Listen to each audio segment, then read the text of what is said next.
Gloria a Dios. Es que me asfixio aquí, hermano. Primera de Corintios, capítulo 12.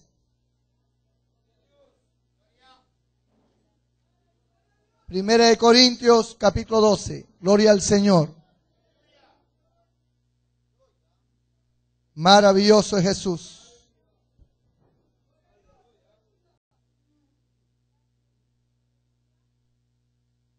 ¿Lo tienen, hermanos? Doy lectura con la bendición del Padre, del Hijo y del Espíritu Santo. No quiero, hermanos, que ignoréis acerca de los dones espirituales.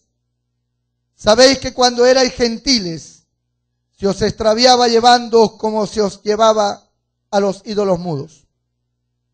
Por tanto, os hago saber que nadie que hable por el Espíritu de Dios llama anatema a Jesús. Y nadie puede llamar a Jesús Señor, sino por el Espíritu Santo. Pueden tomar asiento.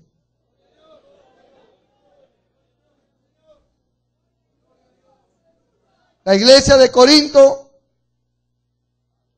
fue una iglesia muy bendecida. Y fue bendecida porque en toda la congregación Dios comenzó a ungir, a bautizar con su espíritu y a impartir dones en cada uno de los creyentes. De tal manera que en la iglesia, en la congregación, habían creyentes que tenían dones de sanidades. Habían creyentes que profetizaban. Habían creyentes que hablaban en lenguas extrañas, idiomas, dialectos que ellos mismos no conocían. Habían creyentes con don de fe, con poderes sobrenaturales para hacer milagros. Creyentes. Los creyentes tenían eso. Habían creyentes con don de interpretación de lenguas. Es decir, el Espíritu Santo venía sobre un creyente y lo ungía y lo inspiraba a hablar en un idioma que él conocía. Podía ser celestial o humano, un idioma terreno, pero que no era el idioma vernáculo, es decir, no era el idioma oriundo de esa ciudad. Como decir, no era el castellano aquí, era ruso, era francés, era chino. Y él hablaba en esos idiomas, o en ese idioma, según el Espíritu le daba que hablase, en forma fuerte, potente. Pero dentro de la congregación había otro creyente o varios creyentes que tenían el don de interpretación de ese idioma. En ese momento el Espíritu Santo se manifestaba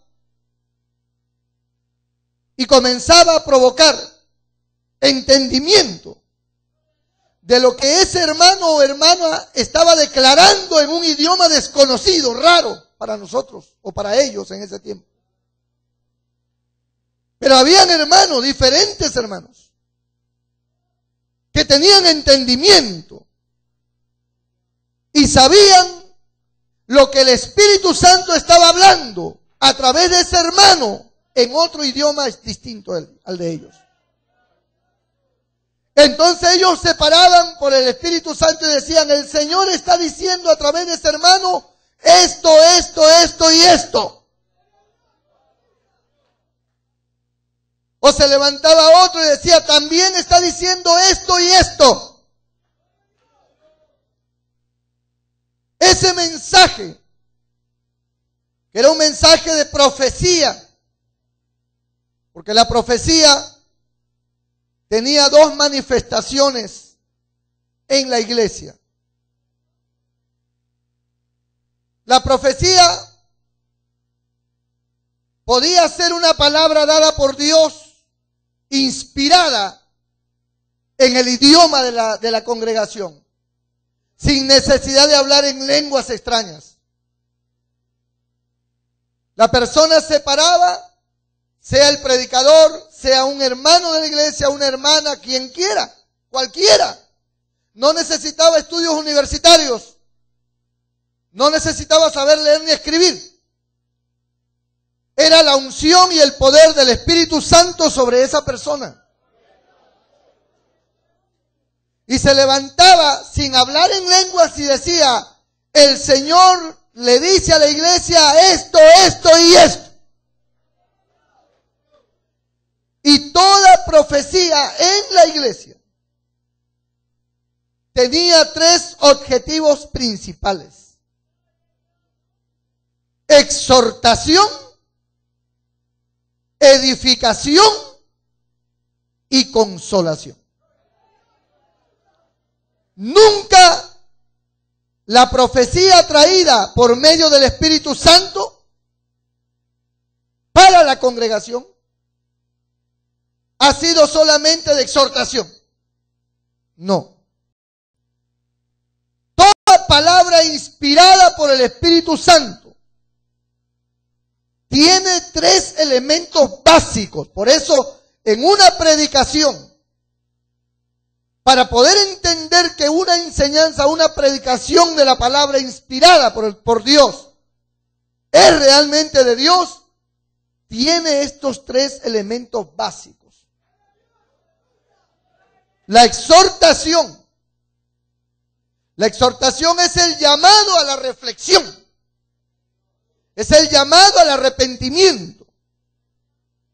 La edificación es la comprensión de las Escrituras. Es decir, que ese mensaje tiene respaldo de la palabra de Dios. Que no es la palabra inventada por alguien que se le ocurrió. Que esa exhortación está debidamente respaldada por las Escrituras.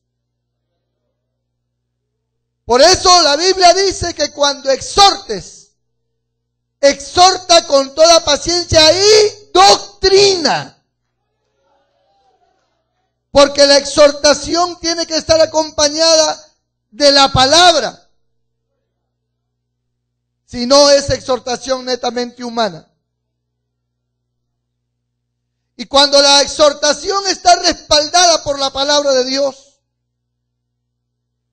a esa palabra se le llama edificación. Y luego viene lo más dulce que siempre el Señor tiene. Que al final de la exhortación y de la edificación, de la comprensión de su voluntad, viene la consolación. La manifestación del amor de Dios hacia todos nosotros. La oportunidad que Dios brinda. Los brazos extendidos para pedirte a ti que te arrepientas porque hay oportunidad para ti. Que no te ha desechado. Que te ama y te sigue amando el Señor. En una profecía donde no hay intervención de lenguas extrañas, sino que de frente está la inspiración, la persona habla por inspiración del Espíritu Santo, y tiene estos elementos: exhortación, edificación y consolación. A esa manifestación se le llama profecía. Pero hay profecías donde la persona no habla directamente en el idioma de la iglesia o de la nación en que se vive, sino que, como dije al principio, expresa un idioma diferente que nadie entiende.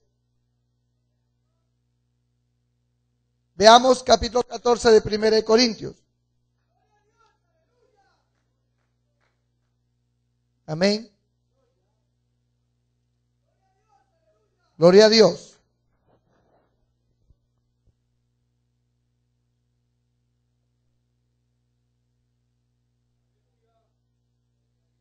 verso 5. Vamos a hablar el verso 2. Porque el que habla en lenguas no habla a los hombres. 1 Corintios 14, verso 2. Porque el que habla en lenguas, está hablando de idiomas extraños, idiomas desconocidos, dialectos, incluso lenguas angelicales, como lo dice el capítulo 13, verso 1 de 1 Corintios, donde dice, si yo hablase lenguas humanas y angélicas. Lenguas humanas, todos los idiomas, dialectos habidos y por haber humanos, terrenales. Y angelicales, el idioma celestial. Cuando la persona habla en lengua extraña, está hablando en un idioma desconocido. Por eso dice, en el verso 2 del capítulo 14, porque el que habla en lenguas, no habla a los hombres. Amén. Sino a Dios. Pues nadie le entiende. ¿Por qué no le entiende nadie, hermano? Porque está hablando en un idioma desconocido. Es como que de repente yo comenzara a hablar en alemán. ¿Quién me entendería? ¿Que hay algún alemán? Si hay algún alemán, a lo mejor sí me entiende porque es alemán. Y estoy hablando en su idioma o en el idioma de su país. Pero si no hay ningún alemán y yo empiezo a hablar en alemán por el Espíritu Santo, no porque yo sepa alemán, sino porque el Espíritu de Dios me hace hablar en alemán. Pero ¿cómo puede ser eso? Dicen algunos. Son cosas extraordinarias. Lo vamos a ver ahí, en la Biblia, porque no estoy inventando nada. Y si yo me pongo a hablar en alemán a ustedes, ¿quién me entiende? Ni siquiera yo me entiendo. Ni siquiera yo, porque yo tampoco sé hablar alemán. Yo no comprendo ese idioma. Así que ni yo me entiendo que estoy hablando en alemán, por decirle un ejemplo, ni ustedes tampoco. Por eso dice que el que habla en lenguas, está hablando de lenguas extrañas, no habla a los hombres, sino a Dios. Pues nadie le entiende, aunque por el Espíritu habla misterios. ¿Entienden eso? Pero luego dice, en el verso 3, pero el que profetiza, habla a los hombres para edificación, exhortación y consolación. Es lo que venía diciendo. Verso 4. El que habla en lengua extraña, a sí mismo se edifica, pero el que profetiza, edifica la iglesia. Es decir, yo hablo en una lengua extraña por el Espíritu de Dios y mi espíritu se edifica, aun cuando yo no entienda el contenido de las palabras. Pero como el Espíritu Santo está tratando en mi vida a través de esa oración, de esas palabras que yo estoy expresando en un idioma raro, extraño para mí, mi espíritu se edifica, aunque mi entendimiento, dice más adelante que lo vamos a leer, queda sin fruto porque no entiendo. Pero el que profetiza, el que no está hablando en lengua extraña, sino que está hablando en el idioma inspirado por Dios, en el idioma del pueblo, edifica a la iglesia. Verso 5. Así que quisiera que todos vosotros hablaseis en lenguas, ¿verdad? Pero más que profetizaseis, porque mayor es el que profetiza que el que habla en lenguas. Ahora, ¿por qué el que profetiza es mayor? ¿Mayor en qué? ¿Mayor en qué? Un ejemplo. Supongamos que el pastor Pifil habla en lenguas y el pastor Augusto profetiza. Dice que mayor es el que profetiza. ¿Será que el pastor Augusto es mayor que el pastor Pifil porque profetiza? Si no lo es, entonces ¿en qué cosa es mayor? Es mayor en el resultado. Porque cuando el pastor Pifil habla en lengua, nadie le entiende. Él solo se edifica. Pero cuando el pastor Augusto profetiza en el idioma que todos entendemos, nos edificamos todos. Y por ese resultado es que es mayor no él, sino la profecía. El resultado de la acción del Espíritu es mayor porque es más comprensible para toda la iglesia. ¿Comprendieron? Seguimos. Sin embargo, Dios no desestima el hablar en lengua, porque miren lo que dice. Estamos en el verso 5. Así que quisiera que todos vosotros hablaseis en lengua, pero más que profetizaseis, porque mayor es el que profetiza que el que habla en lengua. A no ser, dice, refiriéndose al que habla en lenguas, a no ser que las interprete para que la iglesia reciba edificación. Entonces, si el pastor Pifil, que está hablando en lenguas que nadie le entiende, comienza a interpretar por medio del don de interpretación de lenguas, comienza a interpretar lo que está diciendo en el idioma de la iglesia, entonces su accionar se constituye en profecía y viene a estar tan igual que la profecía en el idioma vernáculo. Repito para que lo entiendan bien. El don de profecía es sin hablar en lenguas. En el don de profecía no se habla en lenguas. El don de profecías es directo.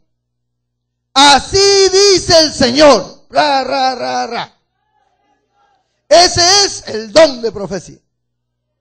En el idioma vernáculo o vernacular, es decir, el idioma que todos conocemos. En nuestro caso, el castellano.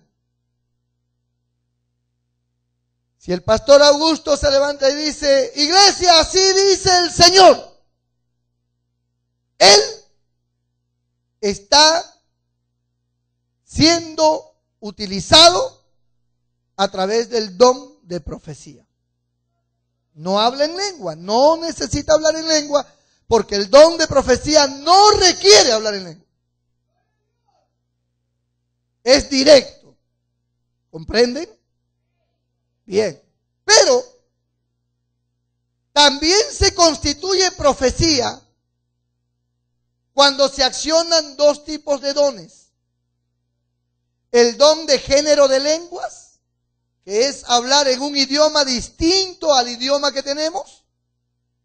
Y el don de interpretación de lenguas, que se encarga, como su mismo nombre lo dice, de interpretar ese lenguaje desconocido.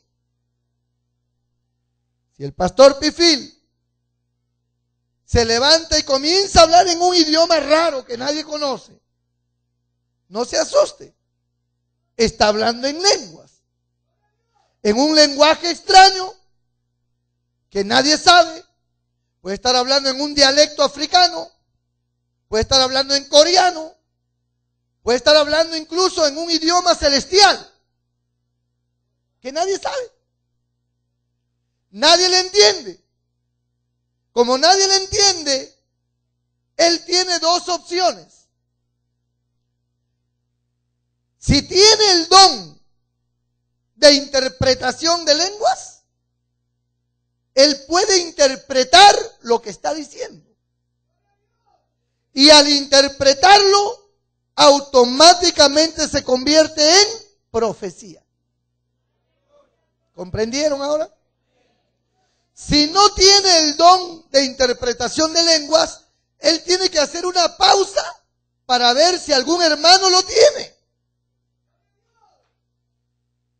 Y si algún hermano lo tiene, el Señor le va a dar la interpretación y el hermano se va a parar y dice, así dice el Señor, y va a interpretar lo que dice el pastor. Si en la iglesia no hay nadie que en ese momento el Espíritu de Dios tome para la interpretación, entonces él tiene que bajar la voz y callarse. Porque no hay interpretación. Se entiende que hay un mensaje, porque él está hablando bajo la unción del Espíritu en un idioma extraño y nosotros al escucharle sabemos que está dando un mensaje, pero como no sabemos ese idioma, tenemos que esperar el don de interpretación, que alguien interprete. Puede ser cualquier creyente, como puede ser él mismo, si es que tuviera el don. Si no lo tiene, hay que esperar a alguien. Si no lo hay, se tiene que bajar la voz y sentarse y no pasó nada. Ya sabemos que hubo un mensaje, pero no hubo interpretación porque no hay en actividad el don de interpretación de lengua. Pero si hay interpretación, entonces ya entendemos lo que Dios decía a través de él. Sea por él mismo o por otro hermano. Y cuando hay interpretación, ese mensaje en lengua se convierte en profecía. Por eso dice el verso 5. En la segunda parte dice, porque mayor es el que profetiza que el que habla en lenguas. A no ser que el que habla en lenguas interprete para que la iglesia reciba edificación. Por eso es que dice que mayor es el que profetiza que el que habla en lengua. Porque el que profetiza tiene un mensaje comprensible, pero el que habla en lengua no.